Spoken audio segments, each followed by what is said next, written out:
Hello and welcome to Notice Tonight, the show that decodes the region. I am Wasbir Hussain. Last week, Chief Minister Sarbananda Sonowal's BJP-led government in Assam completed 2 years in office. It was a somber affair, with Sonowal marking the occasion by only addressing a news conference in Guwahati, flanked by the leaders of his two alliance partners, Akhom Gana Parishad President Atul Bora and the chief of the Bodoland People's Front, Hagrama Mahilari. Well, occasions like completion of years in office is marked by the incumbent government listing out its achievements. So, what did Chief Minister Sonowal claim by way of achievements? He talked about his government's success in clamping down on corruption. 74 government officers, he said, have been arrested, including 2 serving and 1 retired IAS officers. A crackdown, Sonowal said, was unprecedented. There has also been a crackdown against unscrupulous traders under the Essential Commodities Act, and 4 lakh bogus job cards issued by the previous government have been detected and cancelled. Sonowal did say land pattas would be given to the landless indigenous people of Assam and talked about a reduction in rhino poaching. But some of the questions being asked now are these. Can the things he listed out be called real achievements? What about job creation? What is the state government's roadmap to tackle floods and erosion? And power generation? Has the Subansiri Hydel project issue resolved with the dam lobby? Now that the NRC updation exercise is coming to an end, how will the government deport the illegal Bangladeshi migrants who would be detected at the end of this mega exercise, enumeration exercise rather? Has Sonowal been able to convince Prime Minister Narendra Modi to take up the migration issue with his Bangladesh counterpart Sheikh Hasina so that Dhaka agrees to take their nationals back? How will the Sarbananda Sonowal government extricate itself out of the controversial citizenship amendment issue that has seen, or rather that has gone viral protest, that has seen viral protest across the Brahmaputra Valley? And yes, Sonowal has said his government would seal the border with Bangladesh by December. But haven't we heard of such deadlines set by many governments in the past? Well, to try to seek answers and take stock of the Sonowal government's 2 years in power, we have to discuss the issue in details. I have with me in the studios today a wide panel: Mr. Mayur Bora, writer and commentator; Dr. Akhil Ranjan Datta from Guwahati University; Mr. Swapnil Bharali, chief editor of G+; Dr. Sheila Bora, well-known academic; Ms. Akomi Dr. Barwa, social entrepreneur; and Mr. Abhinav Pankaj Barbara, a young political scientist. Ladies and gentlemen, welcome to the program. I'll start with Mayur Bora. Mayur Bora, 2 years stock taking. Is it an easy task for you? Do you think it is a difficult job? No, I think stock taking is not difficult, but generally 730 days of governance, and slightly after 730 days, it should have been a very joyous occasion, and the government started off not very badly initially because they tried to tackle the corruption problem, especially at the mid-level. But after that, when you see in the last 3-4 months, when the JPC thing came, as you have rightly pointed out during the inaugural thing, whether the government will be able to extricate it from this particular issue, I think it magnifies and it underlines the main issue of the Assamese people, on which promise the government has said, and it's a very rhetorical thing that on one hand they said that we have come for Jati, Mati and Bheti. On the other hand, Honorable Prime Minister, he came to the neighboring state and he announced that once we come to power, the people have to pack up and go. But thereafter we have seen Bangladesh counterparts coming here and India government entering into 29 treaties, but nowhere it has been mentioned about the illegal migrants problem, for which Assam has been reeling for more than a century, and last 33 years after the signing of the historic Assam Accord. So I will say at the end, the Congress had scant regard for the aspiration of the people. I thought BJP would have a different ball, but now I can see they have got utter disregard. They have got utter disregard. Cut short your opening remarks. Utter disregard for the people's sentiments. Absolutely, because let us have brief opening remarks at the beginning. Yes, Dr. Akhil Ranjan Datta, what is your opening remarks? I mean, in a scale of 10, first of all, let me ask you, how much would you like to give the Sarbananda Sonowal government in the first 2 years in office? Wasbir, I'm very bad in giving, score out of 10 and so on and so forth. I am not good in quantitative mapping. But I will say three things in the very beginning. Yeah. They talked about rainbow alliance. What did they do? They have saffronized the rainbow. This is my first opinion. If you look at 2016, people came on the street, people came to the polling station with a lot of expectations, with a lot of trust on the ensuing political power or political alliance. And in 2 years, people have come on the street to express their gross dissentment, gross discontent against the government. In other words, the government has betrayed the trust of the people. Government has been indulging in selling dreams. They have been talking about high expectations, so on and so forth, but they have betrayed even the dreams of the people. And fourthly, they have talked about eliminating corruption. Look at APSC. The government has not even been successful. Come on. Government but has not even been give successful. The government its due where it deserves. No, I'm telling you. That They have not even. No, they have not even. Please listen to me. Please listen to me. They have not even constituted the APSC with full strength. Oh, come on, that's a different issue. But let us talk about corruption. When you say about corruption, you have seen the crackdown on the APSC. Its chairman is in jail. Several of its members are in jail. Several of the officers have been arrested, put behind bars. ACS and APS officers. Have you ever seen this in the last 30 years of governance in the state? I think that is what I am telling. I will debate with you on this later on. That's an achievement. Yes. But look at what will be the final consequences. That will be more important for us. Okay, let's wait. We'll wait for the courts to decide. We cannot prejudge here on what will be the final consequences of this. But yes, there are plus points, there are minus points. The government cannot take only credit. It has to also take the blame. We are free to talk about the government's plus points and achievements, and we are also, of course, free to talk or point out the government's shortcomings and failures. That is why we are here in this debate this evening. Okami Dr. Barua, what are your opening remarks? It's been just 2 years, and as you were rightly saying, when a new government follows a government who's been in power for 15 years, we all felt that we should give them a little time. And 2 years we feel is not enough time. But having said that, if you look at the last 2 years, but 2 years is almost half the mark. Yeah, but halfway mark. Yeah, but falling from grace has been very fast in the last 6 to 8 months. One is, of course, to do with the Citizenship Amendment Bill, which we find that despite the assurances of the Chief Minister, we would have liked him to be a little more vociferous in his our demands were very clear, and we found that he was a little wishy-washy. I don't know if that's the right word to use. But having said that, if you look at the issues of corruption that you talk about, and especially about the mid-level officers that you say are in the, who are behind bars, it really hasn't made any difference at all. If whatever I read from whatever the public opinion is that corruption at the higher level hasn't stopped at all. They've just found different ways in which to do it.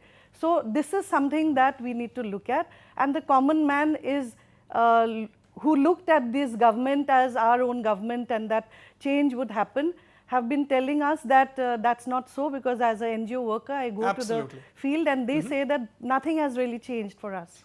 Okay, Sheila Bora.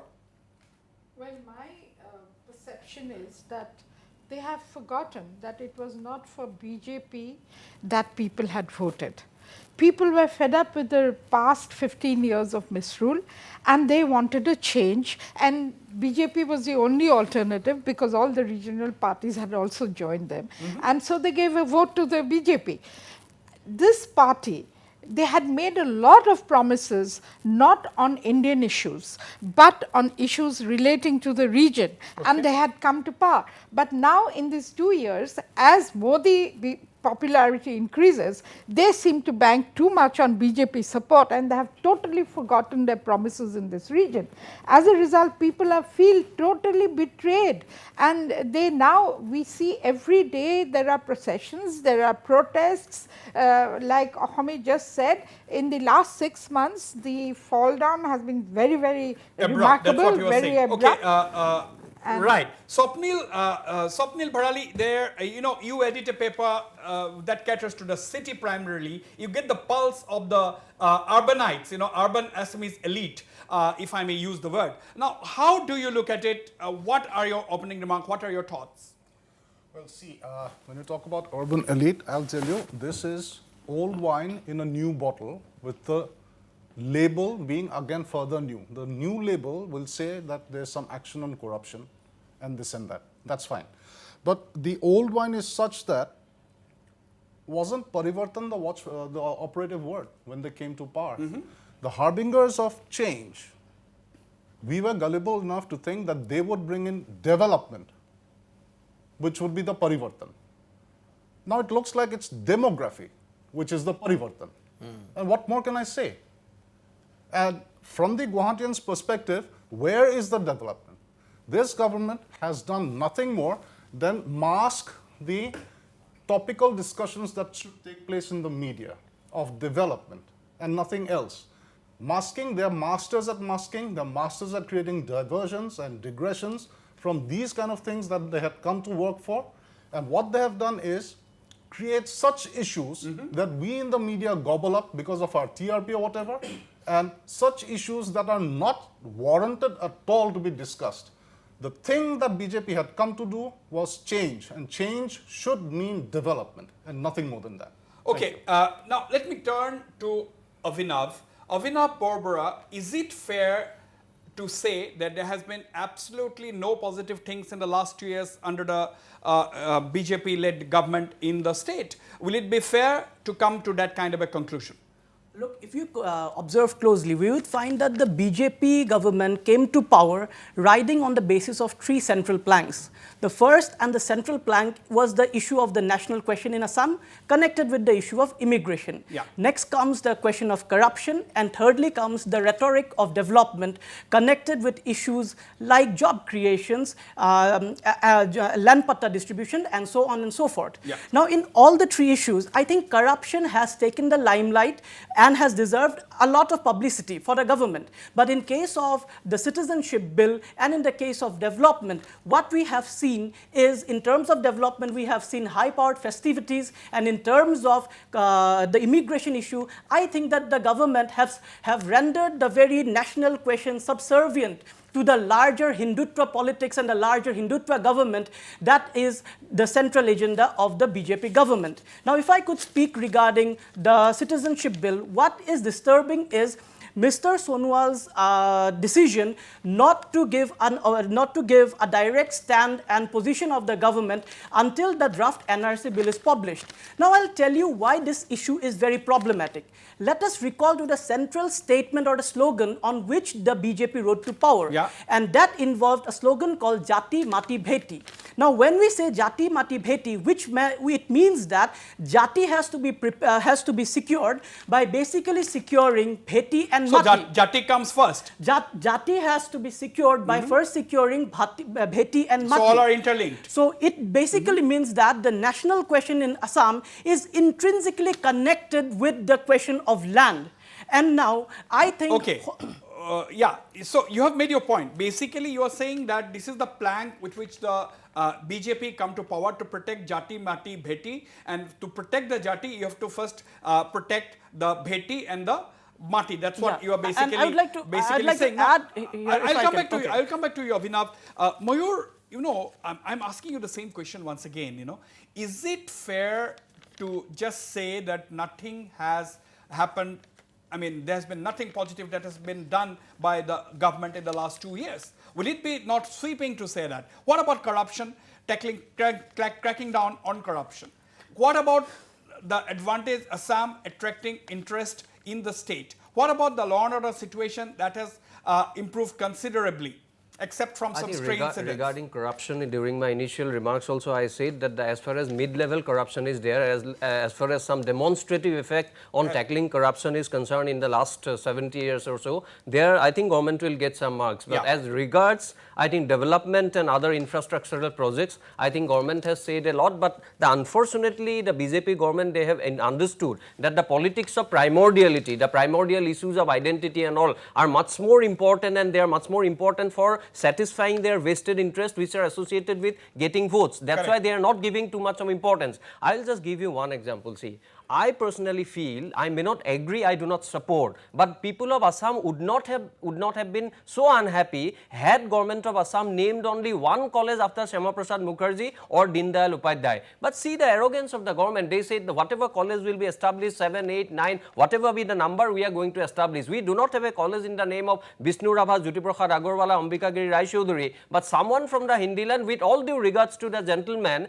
but suddenly he has been imported and all the colleges will be named after him. This sort of thing is nothing but an affront to the sentiment and feelings of the people with which this government has been voted to power. We'll have to wait and watch whether that actually happens. Now, but this rhetoric, see one thing, Wasbir, well, let me tell you one thing. You know poet Nilamani Fukan. No, this is a rhetoric, but see, 85-year-old, all respected poet of Assam, ultimately he had to cry when his book was released in presence of Dr. Hiren Guhai and others. I think it's a very, very unfortunate defining moment in the history of the socio-economic discourse of Assam in the last few years.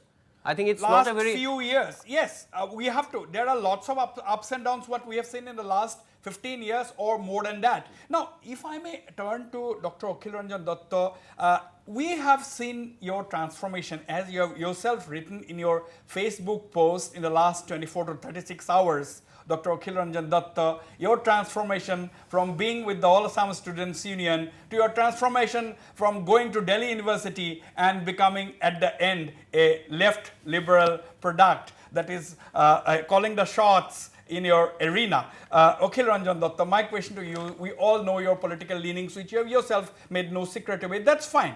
We are a democracy, we have respect for every kind of political ideology. My question to you is not as a left liberal. My question to you as a citizen of Assam, as an Assamese, my question to you, what would have been your expectations from the new government? And how do you rate on that ground, not criticizing the government just like that, what is your expectation as a citizen? What have you seen where the government has failed or what should the government do?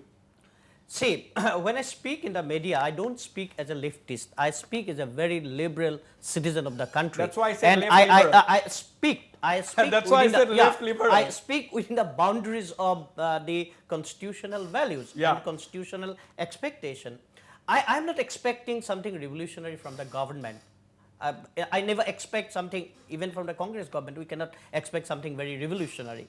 But we expect very minimum thing. Forget about the rhetorics. We are not talking about rhetorics that some kind of revolutionary or overnight developments will be brought to the state and all. We are not expecting that. We were expecting, at least at day-to-day level, kind of transactions that the citizens will have with the government, will have, access and will be less corrupt. For example, you have been talking about the tackling corruption, but go to DTO office. What has happened?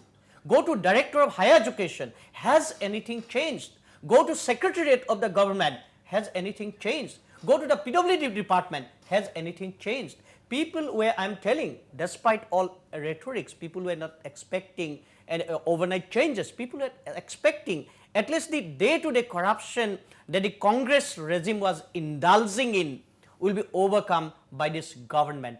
That has not happened. But let me take this question to Swapnil. Can you eradicate something which is a part of the system in this country? I mean, at least, don't you think that a beginning has been made when a serving IAS officer has been arrested from his official chamber? Can you imagine that has happened? Don't you think the government has scored on, at least on that? Don't you think that has sent down a strong warning to people indulging in corruption? Don't you think that has made people a little bit wary? Before Swapnil speaks, let me tell you, did it have any impact in the day-to-day functioning of the government? That's a different issue. Yeah. That is, you have a valid point there. Yes. You have a valid point.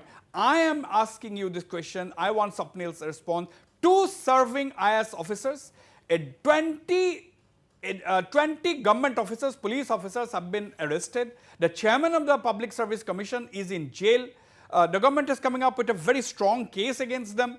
Don't you think it is a demonstration of intent, and more, of course, has to follow? See, Wasbir, I believe... Let's be honest. Yes, I believe this government has all the good intentions, but it is not being able to carry things forward at the right pace. Now, the pace is what I'm worried about. For example, I'll tell you. No, Your answer my question on the first question corruption. to me was, can you eradicate something that is so deep rooted in this society? No, you can't.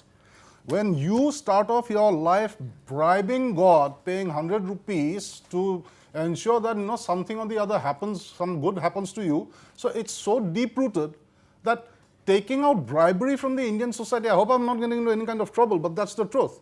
Taking out bribery from the Indian society is next to impossible. Okay, that is a much very, very pessimistic kind of a remark.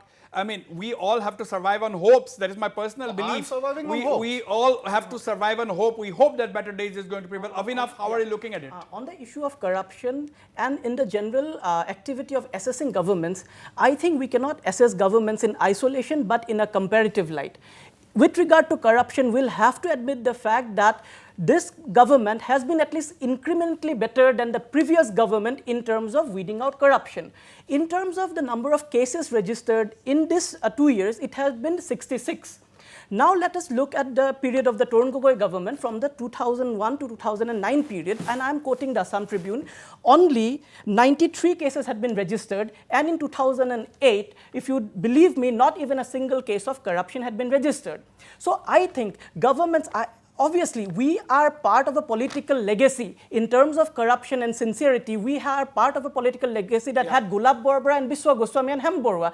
And the BJP government has not lived up to that level. But in comparison with the Congress, and I think the BJP has done at least incrementally better in terms of weeding out corruption. That is right. my Sila Bora and Ahmed Dr. Borua, what is your take? First, Ahmed Dr. Borua first. How are you looking at this issue? Issue of corruption. Yeah. As Swapnil was saying, Indians are inherently corrupt, and that has been observed by the British long ago. We don't need to remain like that, isn't it? No, we don't need to remain like that. But the fact of the matter is, I was just speaking with a driver of an Ola, which I had taken a couple of days back, and I was asking him, what is it that you've seen, changes that have happened in the last 2 years for you as an ordinary citizen?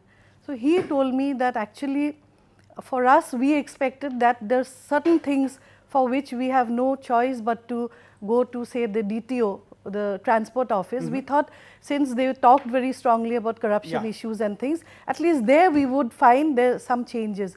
But he said, frankly speaking, I found that we are paying much more now than we even paid earlier. I'm not sure why that has happened. It's extremely sad. But having said that, I do feel that this government did set out with good intentions, and even now I think this is a government who one can approach if we have enough civil society voices who can at least place on record our dissatisfaction with how they are doing certain things. I think they would listen. But having said that, you feel they would listen. We really hope they would listen. They have to listen. Actually, they have no choice. A government has to come back to power every 5 years. There's no choice but to listen to the people. Especially when you have a chief minister. Sometimes they don't. On that note, we'll go for a short break. But stay on. We'll be right back.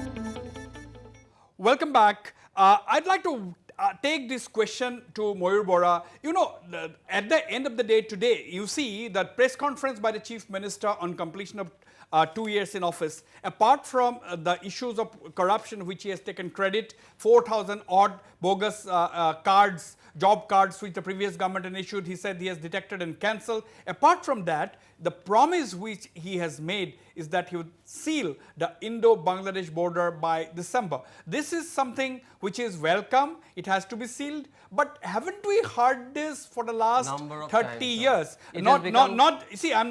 Across the board, Every government has to take the responsibility, starting from the AGP government to the then NDA government to the Congress government in the past 15 years to the government now in the last 2 years. Why has the Indo Bangladesh border not been sealed so far? How much time does it take to seal 262 kilometers of border if we take only Assam into account? See, Wasbir, all governments, not only in Assam but also in the center, all governments have got a responsibility for keeping the border like this. I have worked in Punjab, I have seen how the western border is sealed. There are some geographical issues, but that can be tackled. You talk to any the man of geography, they will be able to give you solutions, strategy expert. There are many things it can be, things it can be done. But there is always a deficit of intent on the part of the central government as well as the state government also, and it's a failure also on the part of the civil society groups of Assam and other apolitical organization of the state. That also we must admit. But having said that, you are talking also about the corruption. See, I welcome, before going to corruption, what Honorable Chief Minister is telling, that we are going to seal it. But proof of the pudding is in the eating, because it has become so cliched and hackneyed thing in last 33 years. Once we see it, then only we will be happy to appreciate that. I welcome his statement, but let's see, we'll be seeing this with abiding interest. But about the corruption, Wasbir, let me tell you one thing. The whole metrics of corruption has changed actually, as I was told. Earlier, supposing 100 people were corrupt, they used to take 10 rupees. The total level of corruption was 1000 rupees. Now 40 people are corrupt. The number have come down, but those 40 people are telling no, now it has become very risky to be indulging in corrupt activities and all. So our rates have gone up, so they are taking 50 rupees. No, it's a fact. It's a fact. It's a fact. It has gone to 2000 rupees. That can be. You send someone to DTO office, send someone to secretariat and all, with all due regards to the people who are also honest employees there, but there are certain deadwood or what you say, black sheep in all the profession they are making. I agree with you. There will be black sheep. But the quantum has increased. Number has come down, quantum has increased. There will be black sheep in every department, in every profession, but we cannot generalize. That is the clarification the number has I am come down, making. the But even that cannot be. You cannot make a sweeping comment even on that, because we don't know. We have to take you. It is your word against mine. So I will give you the benefit of doubt. I would definitely like to send somebody to check it out with that assurance. I will go to another topic at this point in time. Akhil Ranjan Datta, you see, when we talk about sealing the Bangladesh border, means what? Means migration is a live issue. 33 or 35 years after the signing of the Assam Accord, migration is a live issue. That is the reason why we are still talking about sealing the India-Bangladesh border. My question is, at this point in time, according to official documents, only 29,000 people have been pushed back and deported. So as you know very well, pushing back is not a legal process, whereas deportation is a legal process. So total together since 1985 to now, 29,000 people. So what does it mean? We are talking about updation of the NRC exercise. Where will these people go once these Bangladeshis have been detected? Is Bangladesh going to take them? So these are serious issues before the state government, isn't it? See, we had a special, you had a special show on this particular issue itself, work permit and so on and so forth. If you look at Assam Accord and its subsequent developments, none of the central governments, whether it was of NDA government, Congress government, or United Front government and so on and so forth, nobody has talked about the extradition. In 2013, probably there was an extradition between the government of Bangladesh and that of government of India. Yeah. It was related to transferring the people, indulging in criminal offences and so on and so forth, which has facilitated the transferring Anup Setia from Bangladesh to India. Yeah. But as far as deporting the illegal migrants are concerned, there has been no official talk, no official decision, not even dialogue between the prime ministers of these two countries. Remember, Prime Minister Narendra Modi and Prime Minister Sheikh Hasina had two summit level meetings, one in Delhi and one in Dhaka. If you look at the contents, if you look at one just 2 days back, just 2 days back, West Bengal. if you look, West Bengal. If you look at the kind of discussions, kind of memorandums being signed, kind of agreements being signed, right, nowhere the issue of immigrants emerged. Therefore, it is a very pertinent issue. Even if you detect the foreigners, there is no guarantee that they will be deported. Also remember, Bangladesh is one of the very close friends of India today. In South Asia, only with Bangladesh that India enjoys some kind of friendship which it Yeah. doesn't have That even with is Nepal, that Sri is- Lanka and that South is- Asian that countries. is a moot point. If the relationship are good, one would expect, the people would expect India to strike at some kind of an understanding with Dhaka to take back its citizens once they are detected as Bangladeshi nationals in Assam. So that will be also yes, please butt in. That will be also a challenge with the state government as well as the center. I'll Yes, give you Sapneem. some strange kind of statistics, okay? There are 93,000 declared foreigners. Foreigners declared by foreigners tribunals. Right. These people have been detected and but they've been declared as foreigners. Now, only 914 out of these 93,000 people are in detention camps. The others are at large, nowhere to be found. Nowhere to be found. Nowhere So to be that is found. that is the moot And point. this is Where the are these official people? number, 93,000 Where declared has foreigners. these people disappeared? Sheila Bora, what do you think today is the biggest challenge before the Sarbananda Sonowal government? Just what we have been discussing. I mean, where do we look, how do we even locate these foreigners, where they are, how do we find them, and just like we are discussing, there is no way we can even think of how they can be sent back to their own country.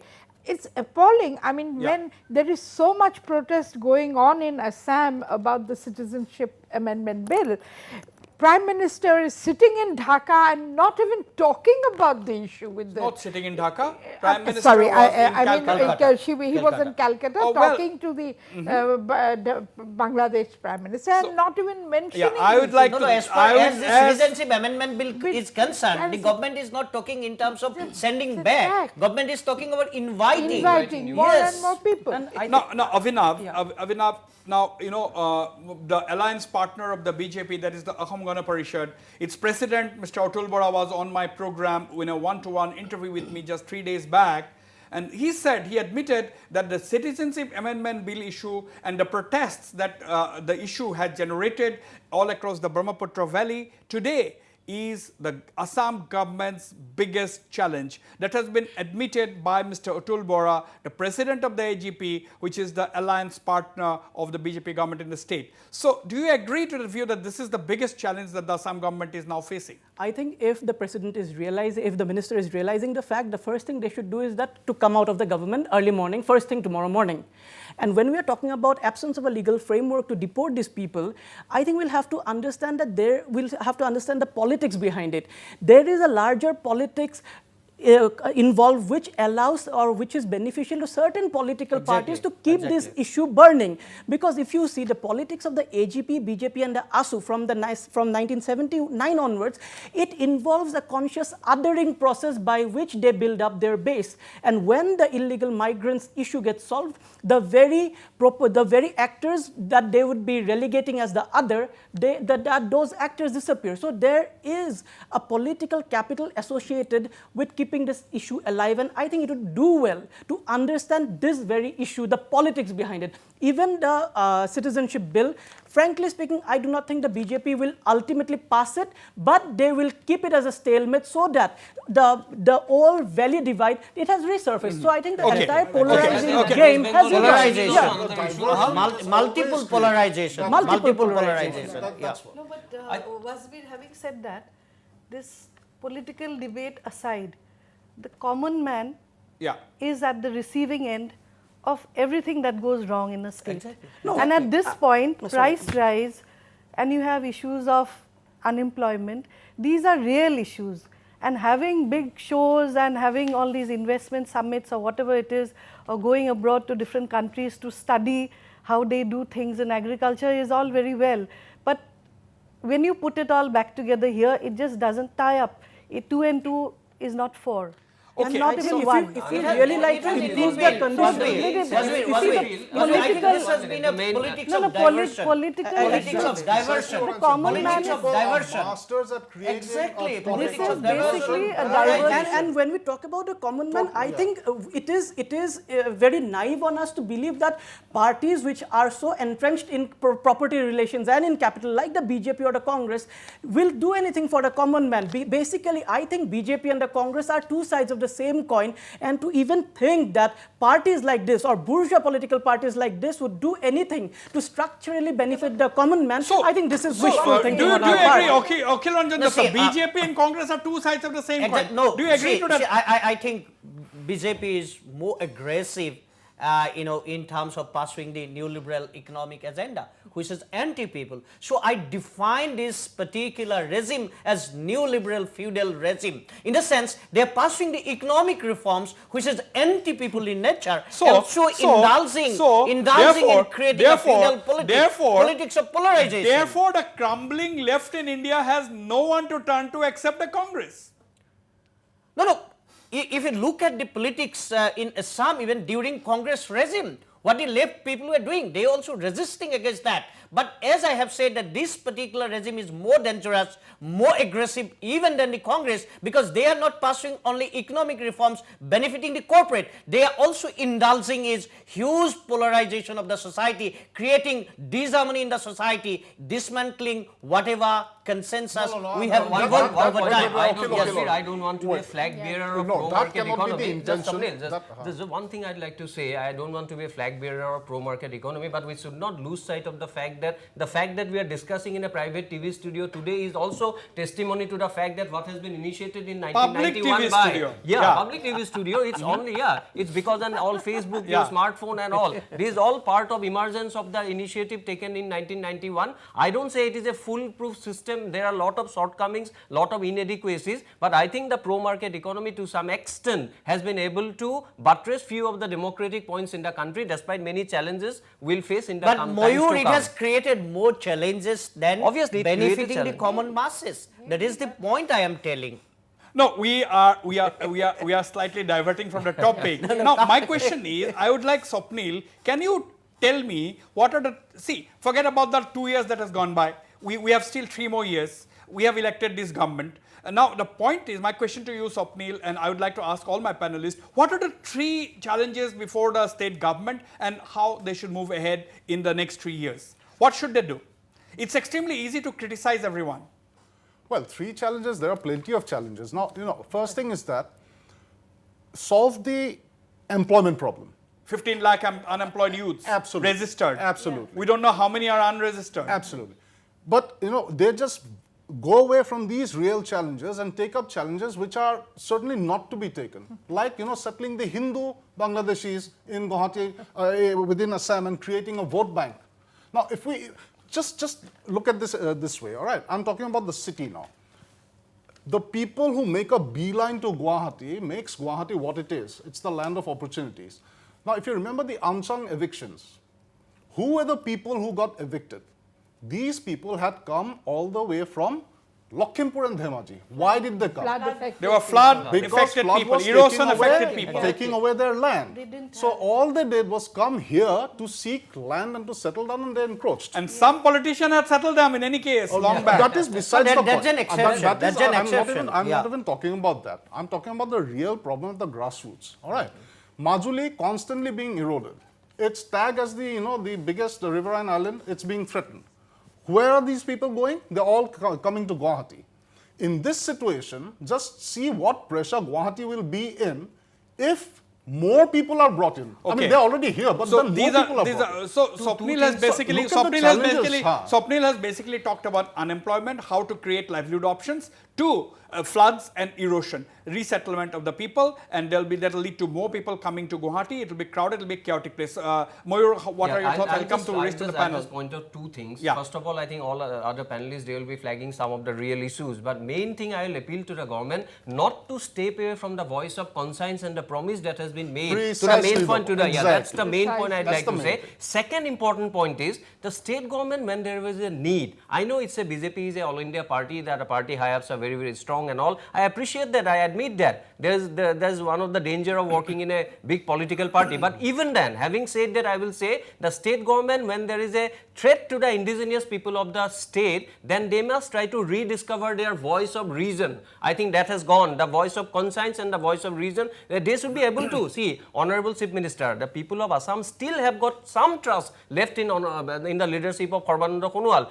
But he should be able to tell the people, he has been telling that nothing will be harmed, no harm will be done to the state of Assam. But but we want him to be slightly more specific, because we the people have elected, not those people in Delhi. They might have facilitated his becoming the chief minister, but it's the people of Assam who have elected him as the chief minister of the state. Yes, Avinav.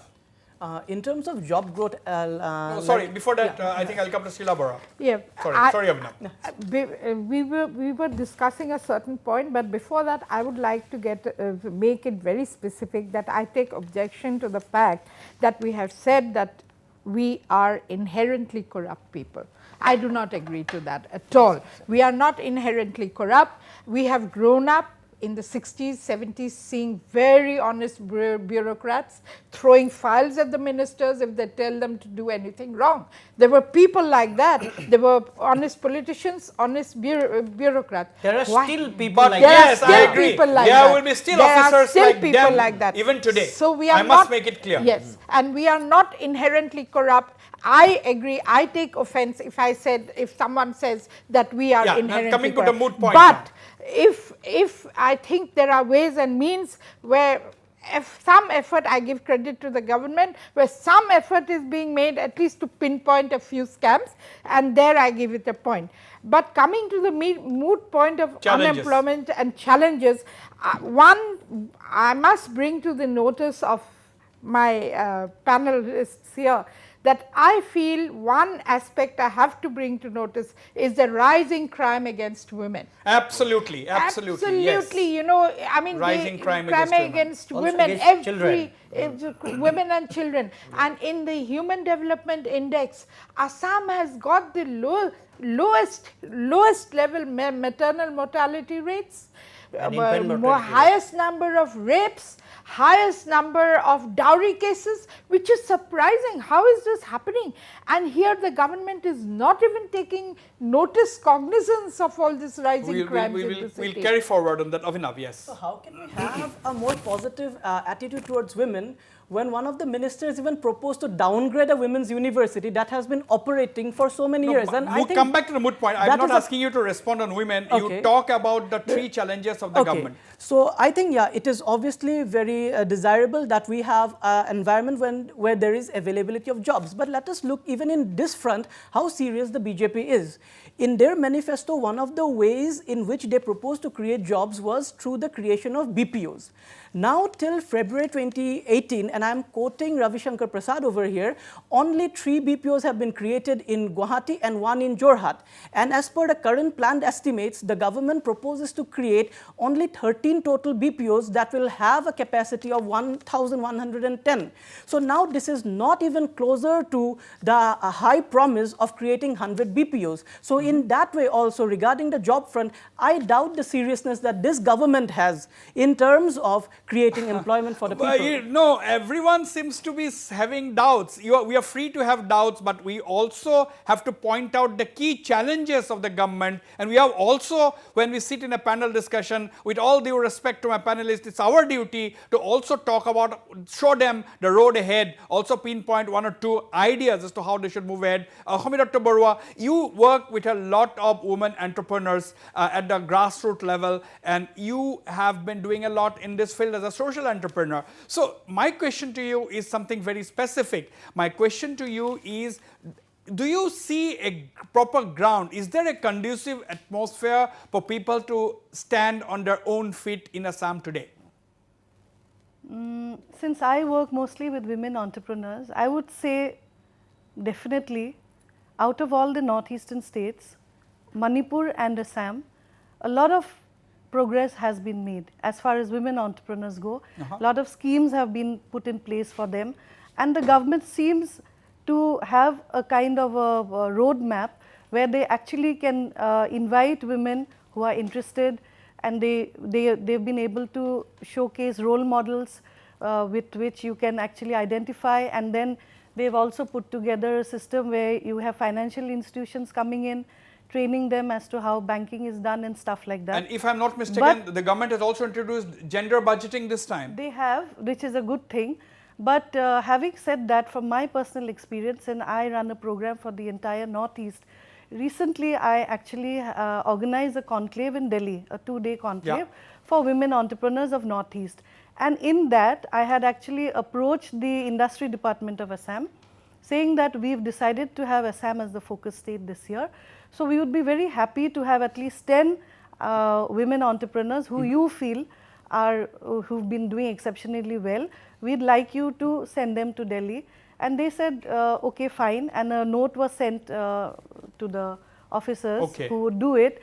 They said, okay, 10 women we would identify. We have a scheme where we don't pay you anything, but we can send them and you can showcase. And you did that. And we kept waiting for them to respond. And not even one woman's name was given to us. So I had a question in mind that with all the shosha, whatever you're doing for women entrepreneurs, you've had so many programs, you've had a lot of trade bodies who've come in and partnered with you to showcase all of the work that the government so-called is doing and all the schemes of the central government which you're trying to promote. Why is it that you didn't have even 10 women from Assam to showcase? What is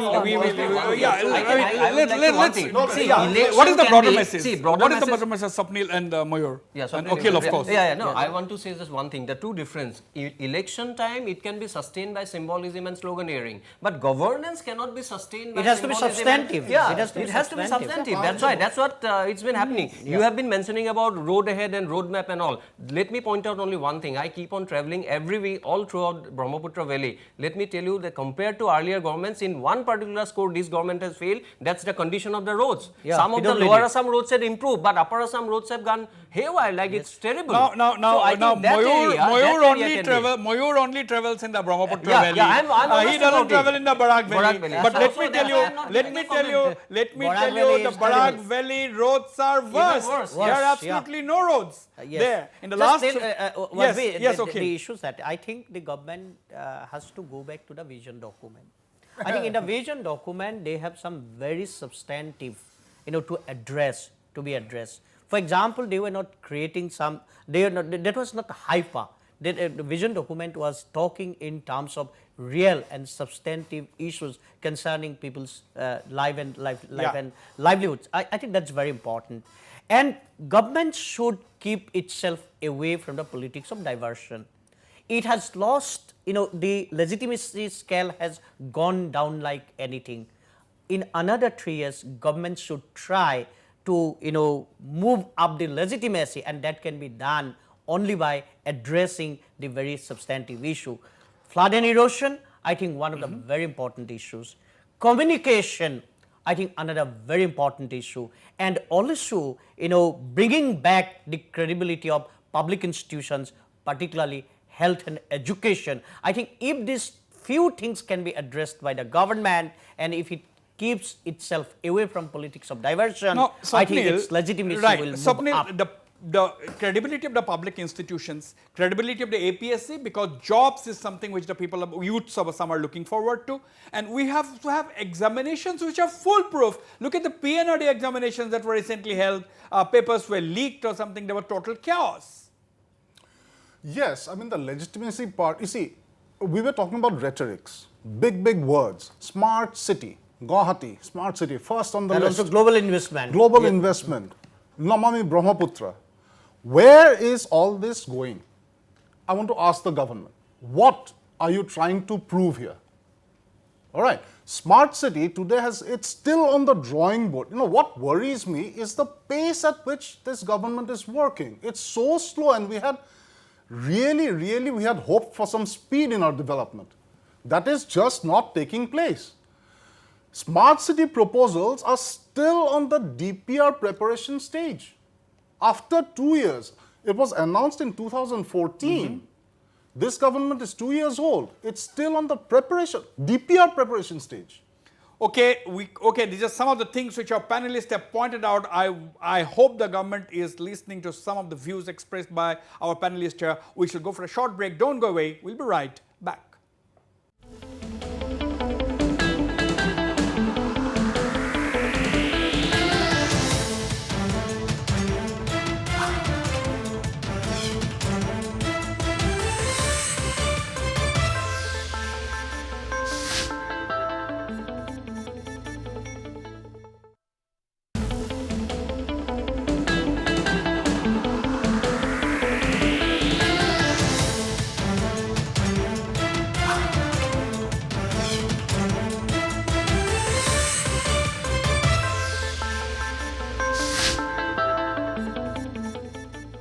Welcome back. Mayur Bora, I mean, this is almost like a midterm review of the government. It's 2 years, 2.5 years is the midterm.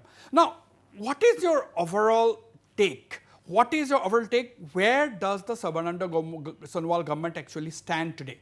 See, if you take a very dispassionate analysis of the whole thing in the last 2 years, had this Citizenship Amendment Bill not come, then I think the rating of the governments would not have plummeted to this level. So, if you temporarily disregard that bill, I hope the government, whatever we have been telling, will take note of that and try to take their or get their voice back and tell center what we want. Having said that, what I mean to say, I don't expect them to work on the governance model for the next 3 years, because the last 1 year will be again for election. Yeah. But these 2 years are very crucial. I feel The coming 2 majority years. of the people, coming 2 years, majority of the people in Assam, they still have trust in Sarbananda Sonowal remaining. It's going down, but still they have got their trust. And what we get, because they suddenly remember that 15-year rule of Congress, and especially the last 5 years of Congress, which is the main trope of Congress, has become Rakesh Pal. And what's been happening, we have been seeing, the kind of corruption and all. So, people do not want Congress now. With AGP also, they have got a lot of expectation. AGP had got certain votes in all the constituencies, but people know that they have not got that sort of strong enough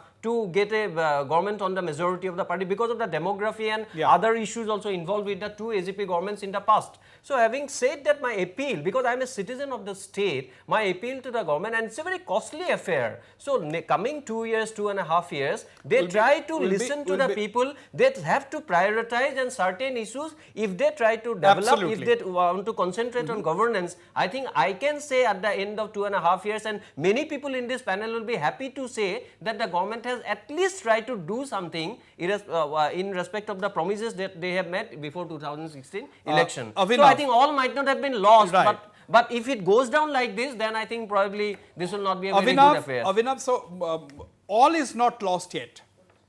Yes, obviously, all is not lost. It's just 2 years, and here we are comparing the BJP government's performance against a long-run tenure of 15 years of the Congress government. So I think, obviously, I won't be so pessimistic, but at the same time, issues like the citizenship bill, issues like a very religious propaganda that the government is starting, these are dangerous. That is not palatable. These are dangerous issues, and the government needs to stay away from all this and concentrate on the larger pan-Indian narrative of development that their Prime Minister is so well in echoing, basically. Absolutely. Development should be the slogan. Development is what the government needs to focus on. Akhiranjan Datta, see, if the government has to come up, as Mayur has said, and Avinav has also added, basically, if the government is to concentrate the rest of the term, that is the coming 2 years, because the last one will begin busy with, they will go on an election mode. The next 2 years, if the government has to concentrate on development, stability is extremely important. Now, they have the strength. They have got 60 BJP members. They have got more than 20 AGP. They have got BPF to their credit. But now, do you think in the next 2 years, they are going to get that same amount of cooperation from the AGP? Because do you think the AGP has its own compulsions, particularly with the Citizenship Amendment Bill, as their party president has extremely clearly said that we are not going to stay for a minute, we are going to absolutely clear on this, we cannot betray our people, and Atul Bora has gone to the extent of saying that Assam Accord is like the Gita, Quran or the Bible for AGP soldiers. That is the term he used. Akhiranjan Datta, how do you look at the coalition in the days ahead? Stability cannot be defined. Stability cannot be defined only in terms of absolute majority in the assembly. Stability has to be defined in terms of overall political atmosphere in the state, or for that matter in the country. Now, this government, because of the Citizenship Amendment Bill, has created tremendous popular instability, and this tremendous popular instability is the main obstacle for bringing about a substantive governance model. So, this Sonowal government has to understand it at the earliest. They shouldn't pursue this agenda. If it pursues this agenda, the popular instability will remain, and this popular instability might result in forms of violence too. If it happens so, the government will not be in a position to address the substantive issues. So, my appeal to the government, listen to the voices of the people. Listen to the voices of the people. Do not tell that this is a leftist agenda. At many points, government keeps on telling this is a leftist agenda. This is not a leftist agenda. All Assam Students Union, Ahom Jatiyotawadi Yuva Chhatra Parishad. It is not only Akhil Gogoi's and Hiren Gohai's business The government has to learn it. Government has to learn to listen to the voices of the people. Absolutely. If it listen to the voices of the people, no denying the fact that government has, yeah, any government it for can that address matter, the substantive any issues. government, And any I government. have another appeal. Let Sarbananda Sonowal listen to what he said on the day of swearing ceremony. He had 17 minutes lecture on the day and he said something very substantive. Let him listen to it every morning and accordingly deliver to the people. His legitimacy will rise up. Absolutely, we hope so. Avinav, I mean, I'll come to Sheila Bora on this. Dr. Sheila Bora, I mean, we are talking about the stability, and as Akhilesh said, stability does not mean only numbers in the state assembly. But my question is specific to you. The AGP, the stand which the AGP has taken, we have the Panchayat elections, they have already decided to contest the Panchayat elections on his own. How are you looking at the coalition in view of the posturing that the AGP has adopted? I think cracks already seem to be appearing, and Sarbananda Sonowal has realized this very much. That's why during his press conference, he is now talking in a different voice. But it is very difficult for, according to me, this be difficult for this coalition to last, because whichever way Sarbananda Sonowal decides, if he decides to go with the voice of the people, there will be rebellion from inside. That's very clear, because we are already hearing of murmurings. So I don't know whether his own party will support him if he supports the voice of the people, and on the other hand, if he doesn't, he knows he is doomed.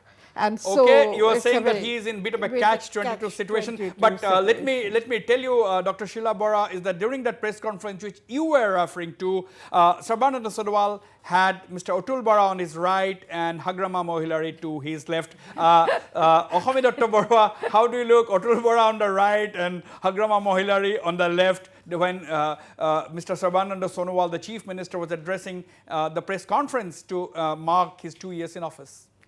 See, when the BJP government came to power, they could have formed the government on their own. That is something we all knew. They were just short by about 2 or 3. They were just short by 2 or 3, and there were enough independents who would have come on board. But the reasoning then was that if we bring AGP and BPF with us, then we have more acceptability with the people, because end of the day, BJP was seen as an outside party, as a people, it was like a mainland Hindi they had only 5 MLAs. People. They had only 5 MLAs. To make themselves more acceptable, it was important for them.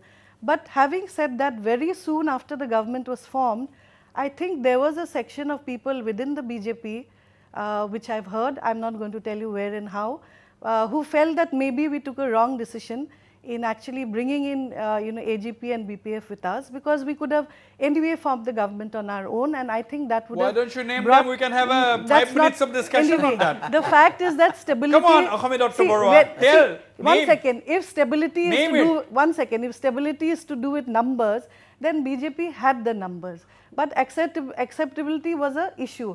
But today, if I look at the present government, and everybody's been talking about the Jatiya Nayak, then the only I'm not anybody to give him or his party advice, but I think if they can look at this opportunity as a national party which they represent, which is the BJP, but with an Assamese spirit and voice, then I think there will be greater acceptability for them in this state at least, because Assam is a different ball game altogether as compared to the Hindi belt and places outside.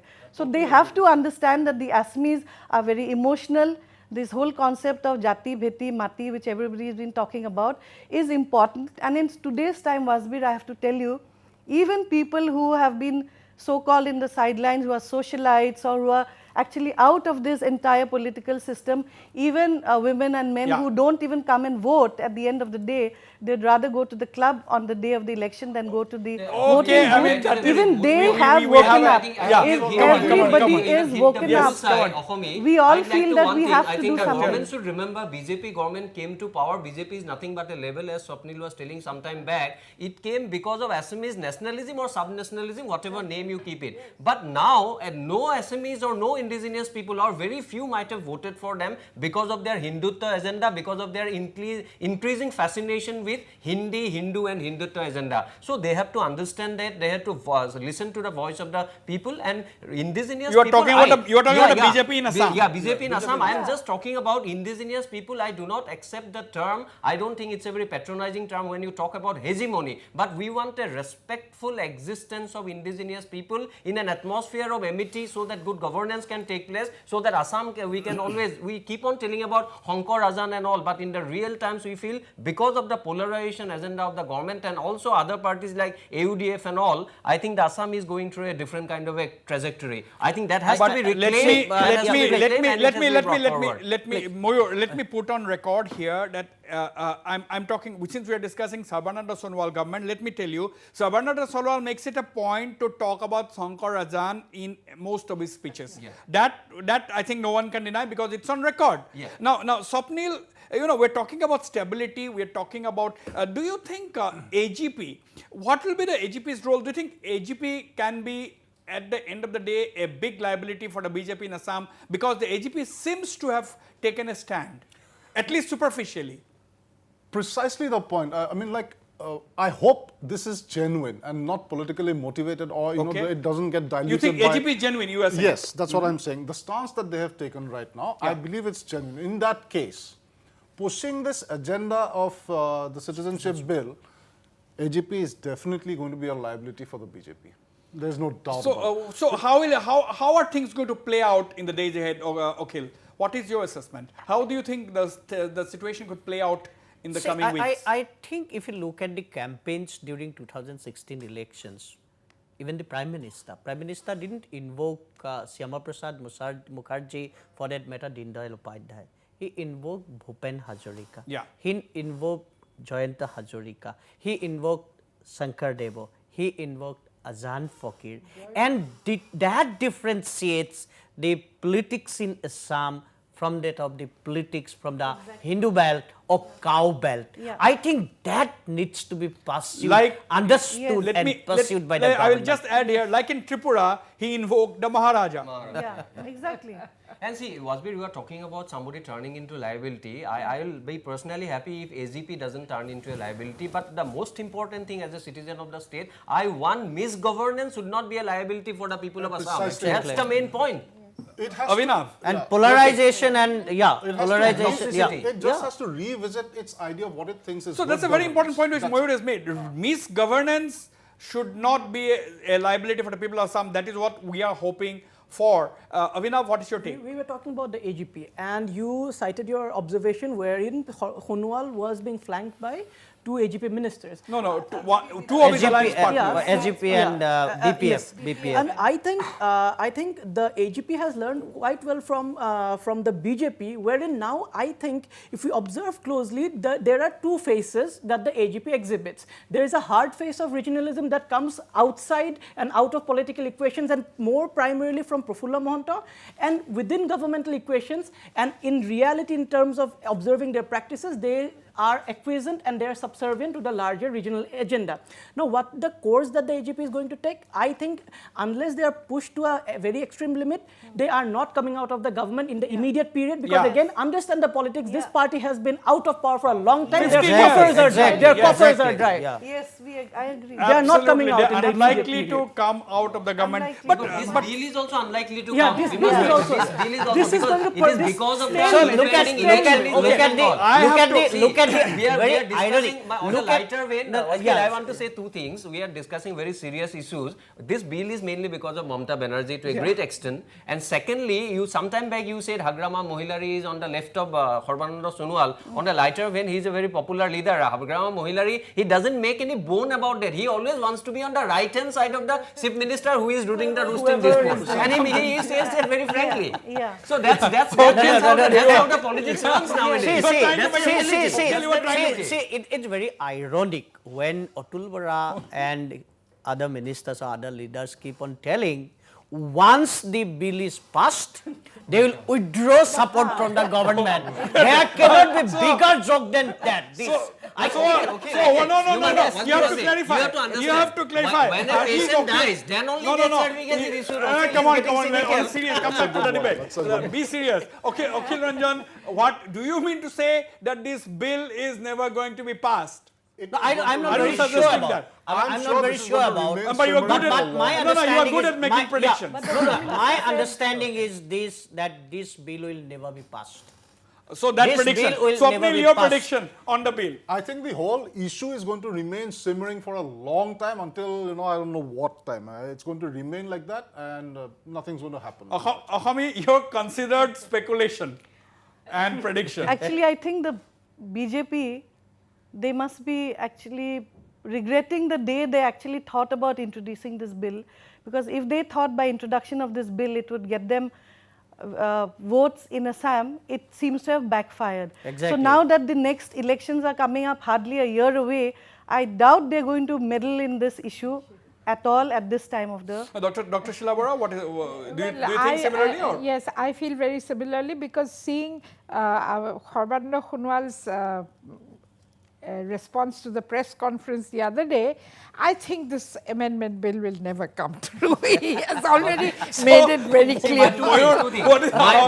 My prediction, I think they have also corroborated, it's not going to come. But my conviction as a member of the civil society, if they try to impose it on the people of Assam, I will try to fight it tooth and nail. Very simple. So I don't want a reaction in the Barak Valley tomorrow that this bill is not going to be passed. That's been declared by Moyur Bora, Akhil Ranjan Datta, Swapnil Bhandari, And they know it well. Yes, exactly. And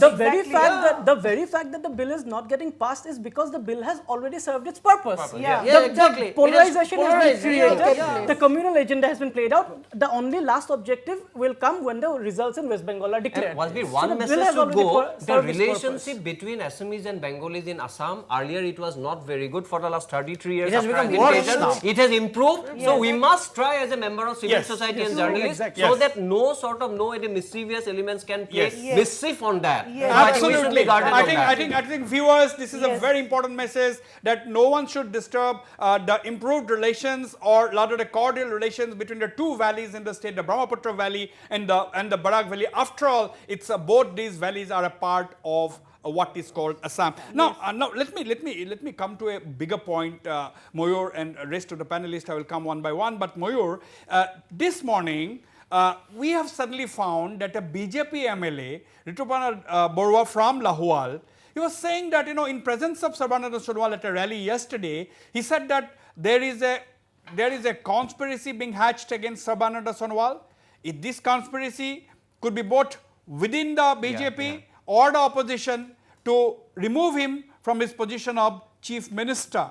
And this conspiracy, the aim of this conspiracy is going to affect the indigenous people of Assam and create a bad situation for the overall state. Now, suddenly, a BJP MLA in presence of the chief minister, when you have there is no problem with the coalition, there is no problem with the government, saying that somebody from within or outside the party is hatching a conspiracy. Yeah, I don't know what I make out. I don't know why he has said that. But many other people also keep on saying that in their drawing rooms and all. No, forget that many other people are not important. It's a BJP MLA.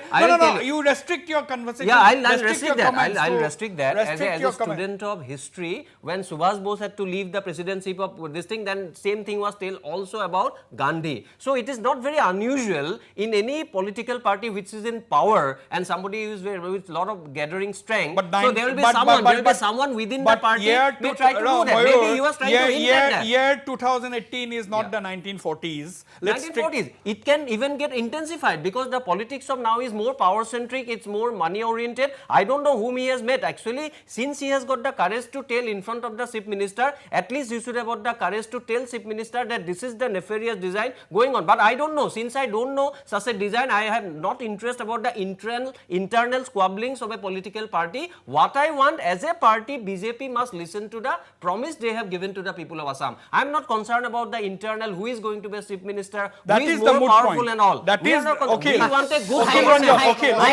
governance. I'll tell you, this is a footage freak for all I know. I've never heard of this character and he comes up with this amazing statement No, he's a senior. He is Assam. an elected and- representative. and- Plus He senior is an Assam elected leader. representative. He You is- cannot call him a character. He This is a- is another, okay, I take back that word Yeah. character, but then this is another, again, a diversion being created just Some to sort be of talked gimmick, you about. mean to say, some- A gimmick I being think created. polarization is now moving to a different direction.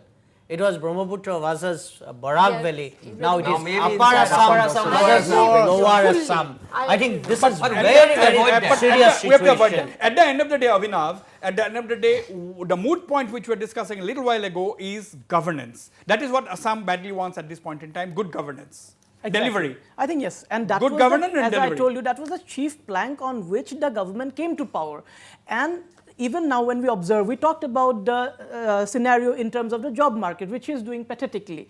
We also should also talk about agriculture and the budgetary allocations in agriculture.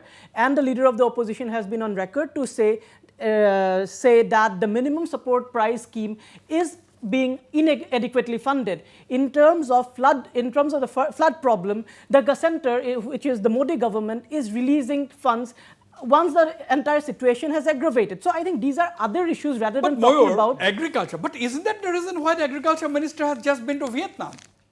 No, I don't know. I think you should have, since you had the interview a few days back, you should have asked him. You would have, see, my point He is, should see, have Abhinav has told the- gone to Abhinav has the. underlined the point. don't pick on me now. understand No, it. no, Blind don't of the pick on me. agriculture. See, Wasbir, my point is very, very simple. The Yeah. governance delivery channel over a period of time, because of their emphasis on politics of primordiality and also on rhetoric, lot of cholesterol has come. So now they have to cut down on unnecessary meeting, including the Honorable Chief Minister, I am telling, and many other senior scholars of the state has also highlighted that need, including Human Borgohain. Okay, So I they have am to running- cut down on Then, that. Wasbir, Cholesterol Wasbir, will- then only just governance will I'll improve. point out one Then thing. only governance will improve. This state government should not be in a mode of appeasing the central government and central leadership all the time. They have to Speak get out. there. They have to reclaim their voice. Even out. Shoaib Sadullah, I am telling you, Shoaib Sadullah under British government was very critical about central government.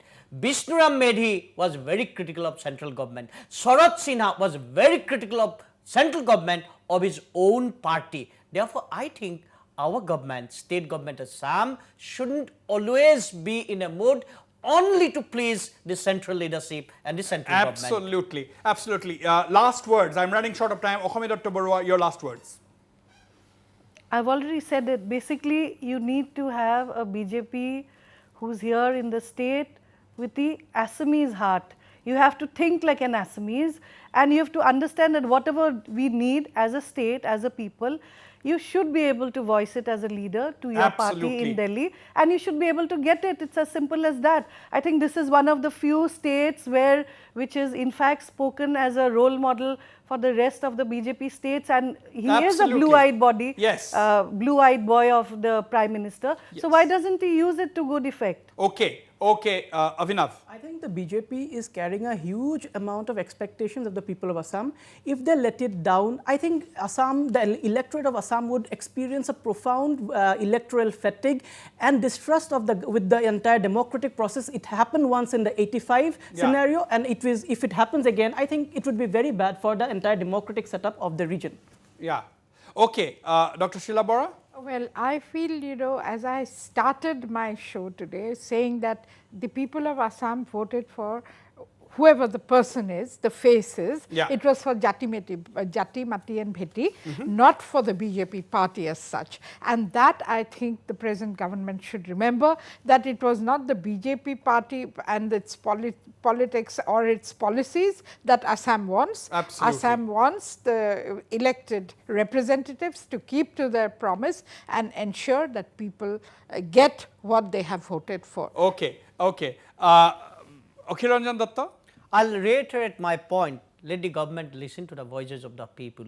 Let government invoke Bhupen Hazarika, Shankar Deva, Azan Fakir, and so on and so forth, and not Chama Prasad Mukherjee and Deen Dayal Upadhyay. Okay, Swapnil. Concentrate on development, everything else will follow suit. Jobs will be created, everything good will Concentrate get. on Concentrate on development and everything else keep will development follow. out of so politics. concentrate on development, everything else will follow. Your last words, If you Moyubara. want to concentrate on development, which everybody wants, they have to cut down on sloganeering, they have to cut down on rhetoric, and they have to cut down on politics of primordiality, and they have to find a voice, the liberal and strong voice of Assam, so that whenever something improper or inappropriate is asked by their high commands, if at all it is asked, I think they should be able to stand up, Absolutely. and they have to say to Delhi that this is Assam, we are respectful to the arrangement that we are under a political party, but when your main issues and main existence will be under threat, we are also going to be with the people of Assam, not with our high command. Right. Absolutely. At the end of this very, very heated discussion, the moot point is all is not lost for the Sarbananda Sonowal government. It's just not even the midpoint. Take corrective measures if needed, wherever needed. Listen to the voice of the people, and everything else will be all right. On that note, I end this edition of Northeast Tonight. Good night and goodbye.